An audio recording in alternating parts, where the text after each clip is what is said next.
I want to show you my new wedge composter that I built. I've been vermicomposting for about 10 years. I had a Vermibag Max, which is a flow-through bin, but that was getting too hard to harvest.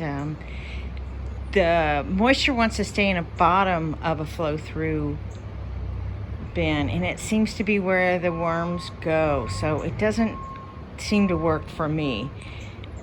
I'm following Plant Obsessed, and she has this wedge composter. Vermibag also has a wedge composter now, but she built hers out of a 55-gallon blue bin, which is what I built this one out of. I repurposed the old Vermibag Max frame for this. Maybe I'll get around to painting it someday.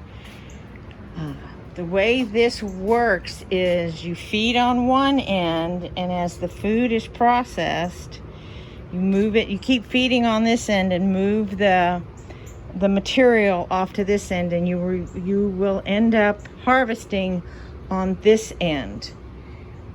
I have a drain on this end. Plant Obsessed does not. She keeps her bins drier. I typically keep mine a little wetter.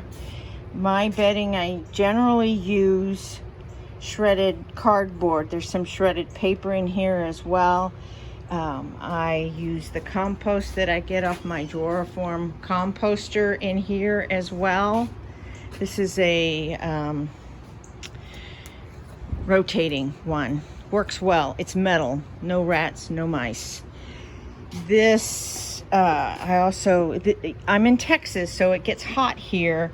They tell you you can't have a worm farm over 75 degrees, and they tell you to keep it in the house in Texas. That is not going to happen for me.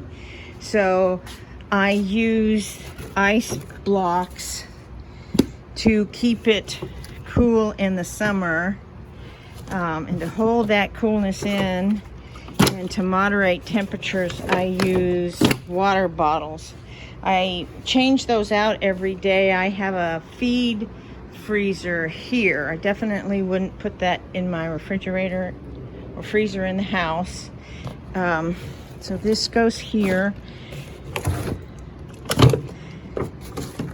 I have cats and chickens and stuff, so I need a freezer. So I keep it like that. And then I also have a screen to hopefully keep flying insects out. Seems like black soldier flies tend to find their way in there, so I have a rail system, if you can see that, to see if they'll crawl through and harvest themselves into here, and I can feed that to the chickens. I'll put that back on there in a minute.